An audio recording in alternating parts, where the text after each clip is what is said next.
चंडीगढ़ की पंजाब यूनिवर्सिटी में 28 जुलाई को हुई एक दर्दनाक घटना ने पूरे शैक्षणिक परिसर को झकझोर कर रख दिया है।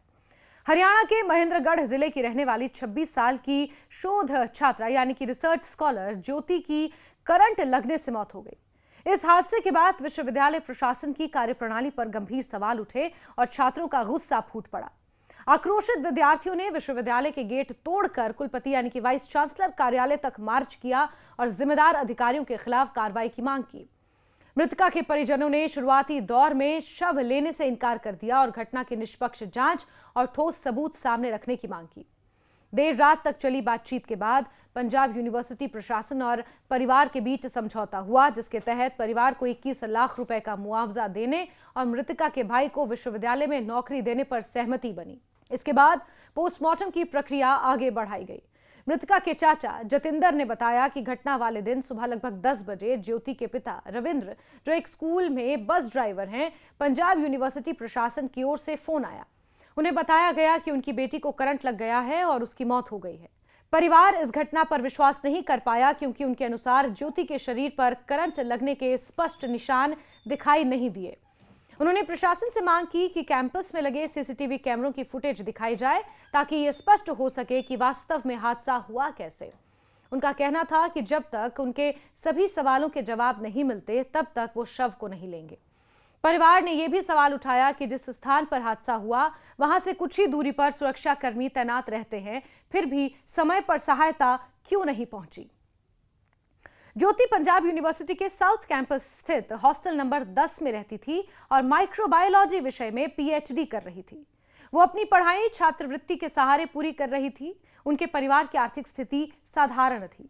उनके पिता को बस ड्राइवर के रूप में हर महीने लगभग 12,500 रुपए वेतन मिलता है, जिससे परिवार का खर्च मुश्किल से चलता है। परिवार को उम्मीद थी कि पीएचडी पूरी करने के बाद ज्योति को अच्छी नौकरी मिलेगी और उनके घर की आर्थिक स्थिति सुधरेगी, लेकिन इस हादसे ने परिवार की सभी उम्मीदों को एक झटके में खत्म कर दिया। परिजनों ने यह भी बताया कि अगले महीने ज्योति की शादी होने वाली थी और घर में उसकी तैयारियां चल रही थी। प्रारंभिक जांच के अनुसार हादसा भारी बारिश के दौरान हुआ।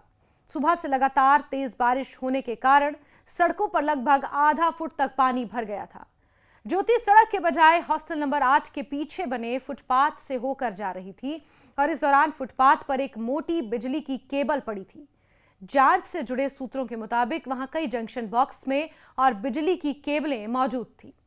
इनमें से एक केबल में कट लगा हुआ था। बारिश के कारण नमी बढ़ने से उस केबल में स्पार्किंग हुई थी और बिजली का करंट फुटपाथ पर फैल गया था।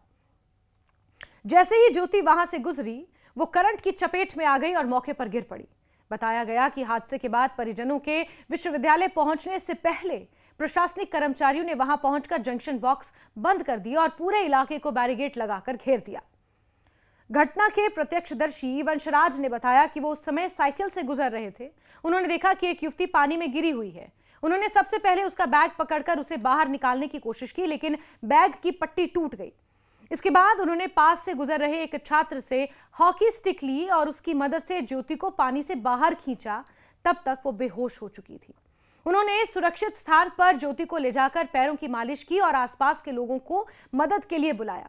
कुछ ही देर बाद एम्बुलेंस पहुंची और उन्हें अस्पताल ले जाया गया, लेकिन डॉक्टरों ने उन्हें वहां मृत घोषित कर दिया, बचा नहीं सके।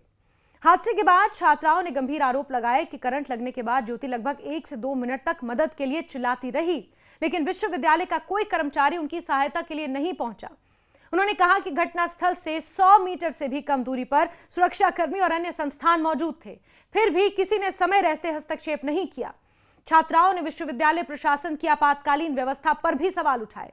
उनका कहना था कि विश्वविद्यालय के व्हाट्सएप समूहों में योग दिवस, पर्यावरण दिवस, अन्य कार्यक्रमों के संदेश तुरंत भेजे जाते हैं, लेकिन इतनी बड़ी दुर्घटना के बाद छात्रों को सतर्क करने या उस स्थान से दूर रहने के लिए कोई सूचना जारी ही नहीं की गई। छात्राओं ने यह भी आरोप लगाया कि विश्वविद्यालय के कई हॉस्टलों में रखे वाटर कूलरों में पहले भी करंट आने की शिकायतें सामने आ चुकी हैं, लेकिन प्रशासन ने कभी गंभीरता से इन समस्याओं का समाधान किया ही नहीं।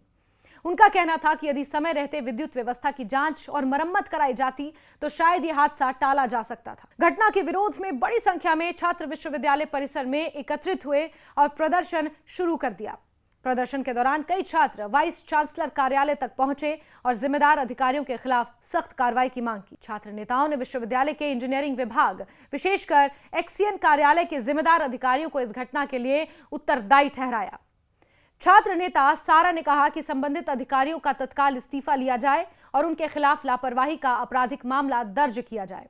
उन्होंने मांग की कि पूरे विश्वविद्यालय परिसर में सभी बिजली के जंक्शन बॉक्स और विद्युत लाइनों की व्यापक जांच कराई जाए, पेड़ों की छटाई समय पर हो और साउथ कैंपस में स्थायी स्वास्थ्य केंद्र और 24 घंटे एम्बुलेंस की व्यवस्था की जाए ताकि भविष्य में किसी भी आपात स्थिति से तुरंत चिकित्सा सहायता उपलब्ध हो सके। ये घटना केवल एक छात्रा की दुखद मृत्यु तक सीमित नहीं है, बल्कि विश्वविद्यालय परिसरों में सुरक्षा व्यवस्था, विद्युत रखरखाव और आपातकालीन प्रतिक्रिया प्रणाली की गंभीर खामियों को भी उजागर करती है। ज्योति की मृत्यु ने न केवल उनके परिवार को गहरा आघात पहुंचाया है, बल्कि हजारों छात्रों के मन में भी सुरक्षा को लेकर चिंता पैदा कर दी है।